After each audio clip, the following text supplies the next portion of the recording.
of Smt.R.S.Kalaria Primary School YouTube channel. Today we will be studying the topic verbs, kinds of verbs, Std-6th English grammar. Myself, Miss Zeenat Dhanani. Okay students, you must be familiar with the term verb. What is a verb? Verbs show actions. What is the definition of verb? A verb is a word which denotes an action, a state of being or possession. All action words are verbs. Example, playing, swimming, dancing, crying. A state of being and is or possession. When you possess something, words like have, has, all these words show possession. Verbs are also referred to as doing words or action words. For example, the baby sleeps peacefully in its cot. In this sentence, which is the action word? What action is the baby doing? The baby is sleeping. So sleeps is the verb in this sentence. The small child is crying. What is the small child doing? Which action is he performing? Crying. So crying is also an action word and it is a verb. Now I move on to doing verbs. What are doing verbs? Doing verbs are, like I told you, action words. Words which show action in a sentence are doing words. Cry, laugh, swim, fly. The next kind of verb is thinking verb. It shows how living things process ideas. Example, think, remember, believe, imagine. All these words come under thinking verbs. The next is having verbs. Words like have, which shows possession, or to have, has, had, all these are having verbs. Being verbs. What are being verbs? Words like am, is, are, was, were show that people or things exist and what they are. He is a helpful boy. Is here is a being verb. It shows a state of being. Here I say a state of being. And the next kind is saying verbs, which show how people or living things express themselves. Example, growl, shout, squeak, screech, call, whisper. All these are examples of saying verbs. So, we come to know that verbs are action words, doing verbs. Different kinds are being verbs, having verbs, thinking verbs, saying verbs. Okay students, now I will be explaining you what are transitive verbs and what are intransitive verbs. First we will start with transitive verb.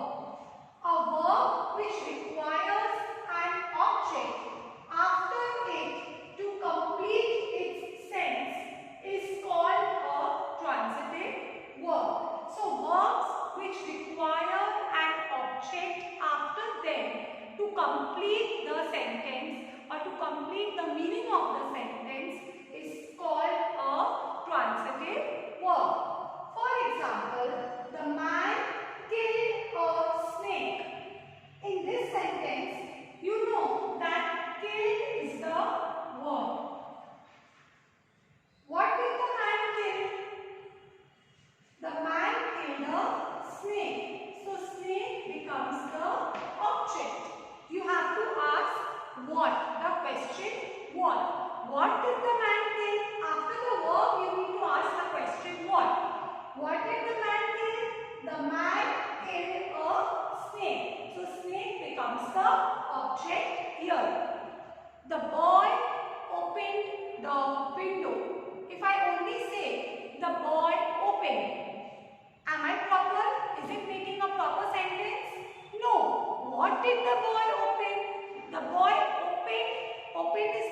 verb. But there has to be a word or some other words to complete the meaning. So the boy opened the window. So window here is the object of the verb open. Alice made a doll. Made is the verb. What did Alice make? A doll. So doll is the object here. So transitive verbs always require objects after the verbs to complete the sense. Only if I stop at the verb, the sentence is not complete. If I only say my sister gifted, is it proper? No. My sister gifted me a basketball. Then it is complete. What did my sister gift me? A basketball. So basketball here is the object of the verb gifted.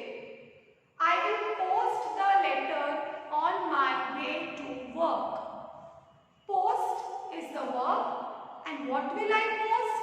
I will post a letter. So letter is the object of the verb post.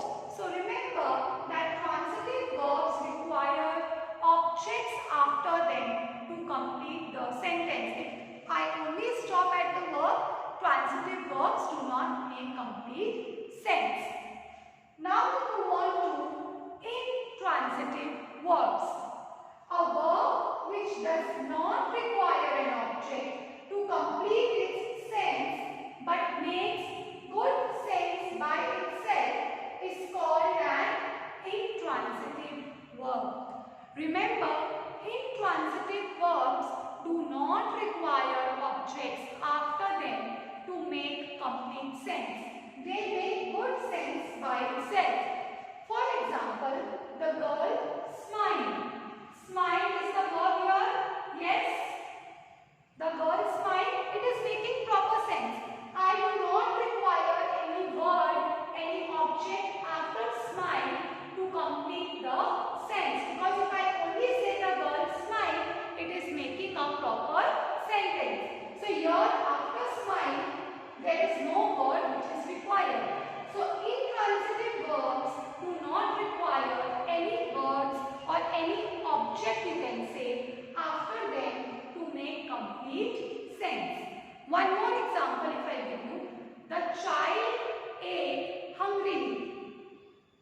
Now, ate is the verb. Hungrily is a word which is added after the verb ate, but it is not an object.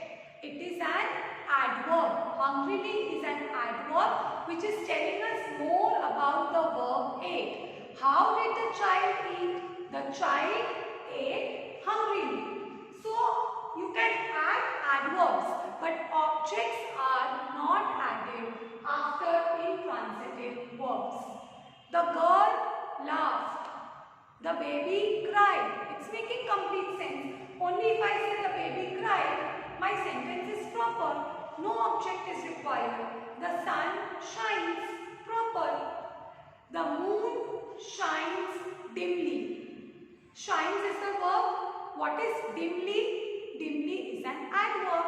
I told you adverbs can be added, but objects are not added after intransitive verbs, because adverbs tell us more about the verb, the action being done. So you can use adverbs in intransitive verbs. Remember, subject plus intransitive verb is sufficient to make a complete sentence. But subject plus transitive verb is not enough to make a complete sentence. Transitive verbs require objects to complete the sentence. Okay, now if a sentence is given, how will you find out? What is the technique to find out whether a verb is transitive or intransitive? If I say, the girl locks the door, how will I come to know whether this sentence is a transitive verb or an intransitive verb? I told you before, you have to ask the question, what? What did the girl lock? A door. The girl locks the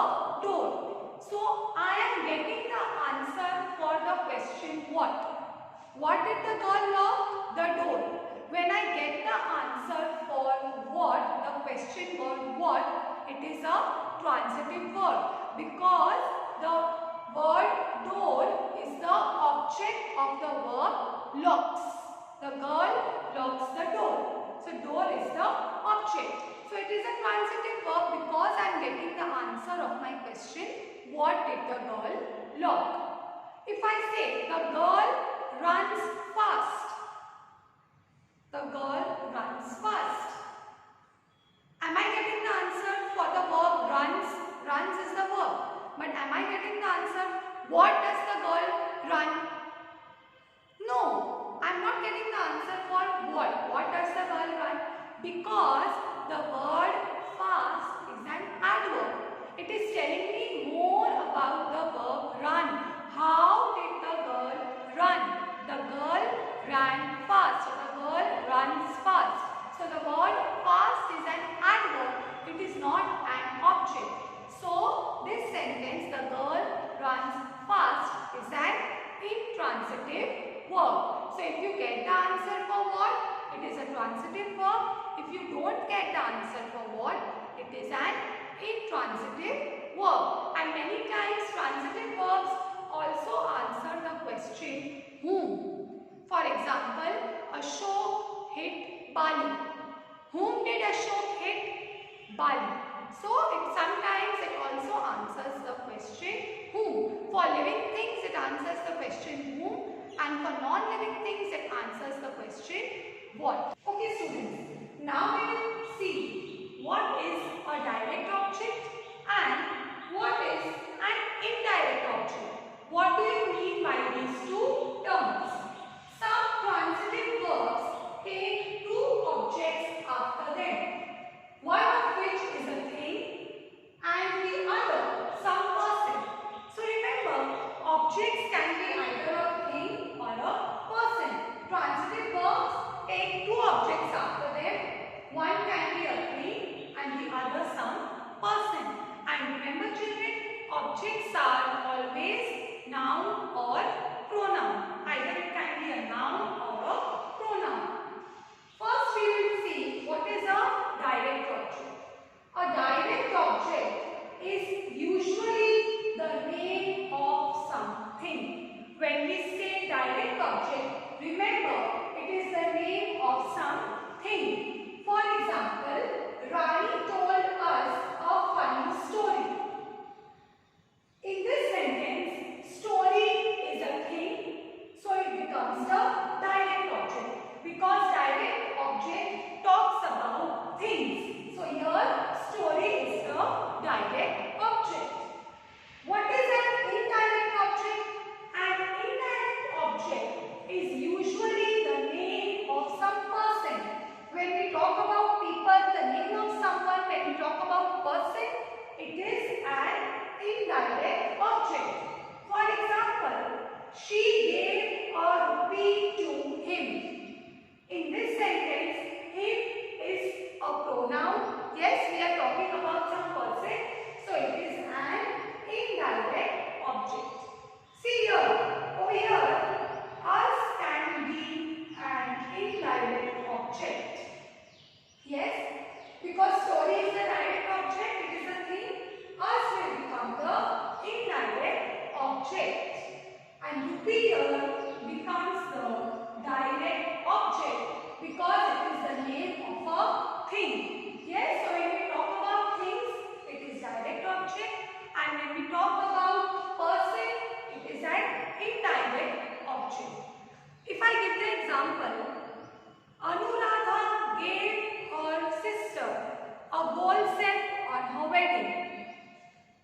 Gold set. What is gold set? It is a thing. Yes. So gold set will be the direct object. And to whom did she give? Her sister. So sister will become the indirect object. And gold set will become the direct object. Roshan gave his friend a video game. Friend is the indirect object because it is the name of a person, and video game because it is a thing, it becomes the direct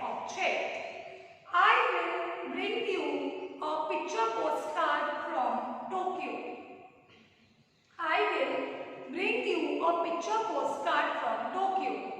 U. What is U? Indirect object, and picture postcard is the direct object.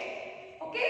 So when we talk about things, it is direct object, and when we talk about person or people, it is an indirect object.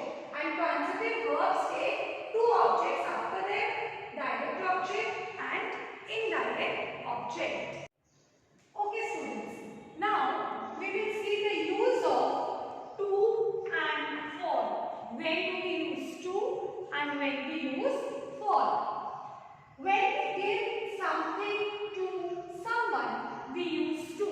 Whenever you are giving something to someone, we use the word to. For example, please give these letters to Ram immediately. What are you giving to Ram immediately? Letters. You are giving something to someone. You are giving the letters to Ram.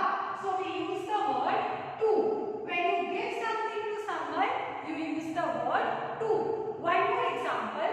Hari has sent a message to his father. What has Hari done? He has sent or he has given a message to his father. Raj bought a new watch and gave it to his sister. He is giving the new watch to his sister. What is he doing? He is doing the action of giving. He bought a new watch and gave it to his sister. So whenever you are giving something to someone, you make use of the word to. Next, when we do something for someone, we use for. When you are doing something for someone, you are making something or you are helping someone, you use the word for. Example, please get a glass of water for me. What are you doing here? You are getting a glass of water for someone.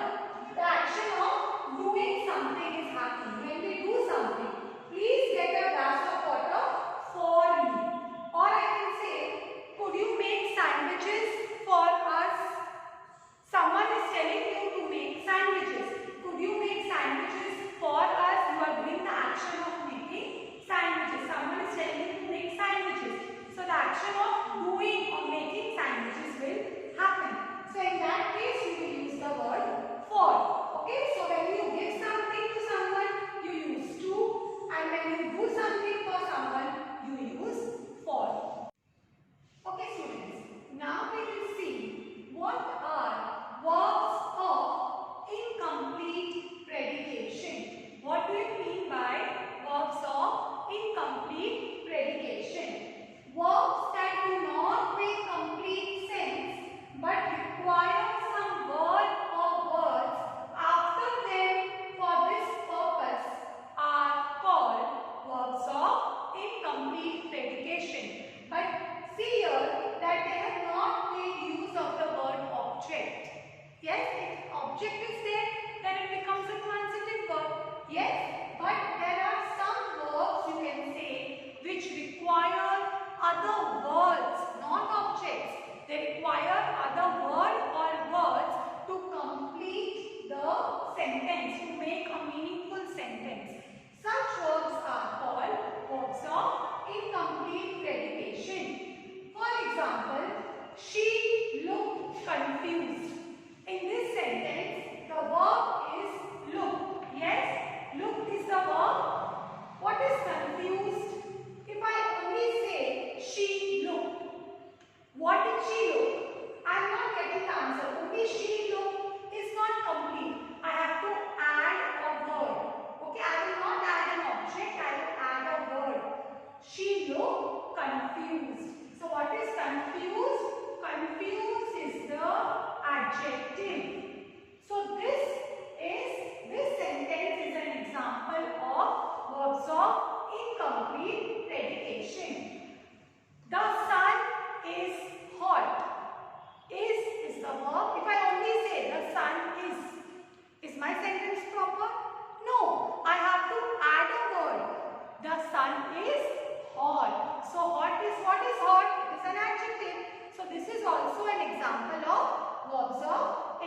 incomplete predication.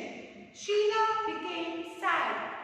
Became is the verb. If I only say Sheila became, it is an incomplete sentence. Yes? What did Sheila become? She became sad. Sad is an adjective. So this is also verbs of incomplete predication. Example of verbs of incomplete predication. The word or phrase so added is called the complement. So this word, for example, here I have written she looked confused. Confused is the adjective here. So this word confused will be the complement. Yes? A complement completes the predicate. We have already done subject and predicate.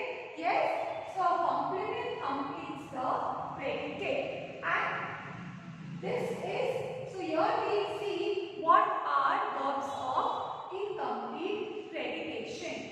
Okay? Now, if I say this example, just I'll give you an example so that you are clear with transitive, intransitive and verbs of incomplete predication. Raj stole my book. Raj stole my book. Stole is the verb. If I only say Raj stole, what did he steal? My book. What is book?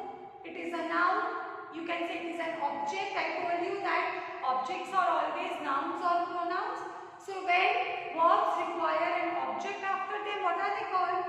Transitive verb. So this is an example of a transitive verb. Raj stole my book.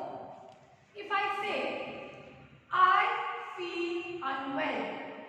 I feel unwell. Feel is the verb. What is unwell? Adjective. It is telling me more about the subject I. So verbs which take on adjectives, what are they called?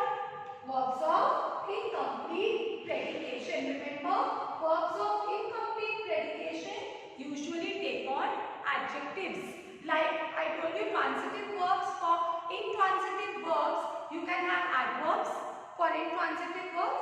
Similarly, for verbs of incomplete predication, adjectives are used.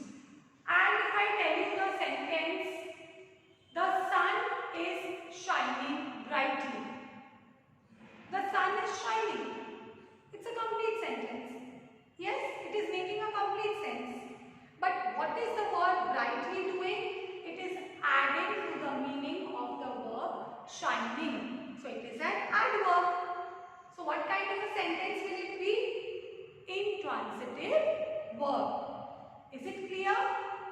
So now, here we finish with the topic verbs and kinds of verbs.